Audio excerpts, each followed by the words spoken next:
চলো আজ নতুন একটি বিষয় আমরা শিখি।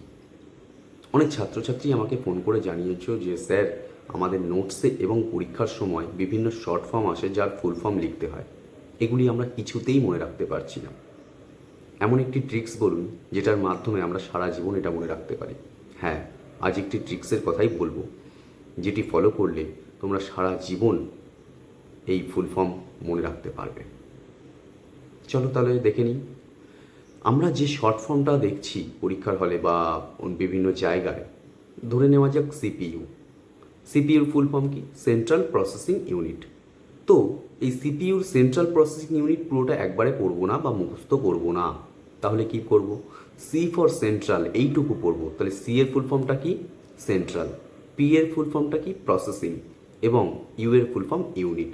এইভাবে পৃথক পৃথক করে আমরা কিন্তু মুখস্থ করব বা মনে রাখার চেষ্টা করব।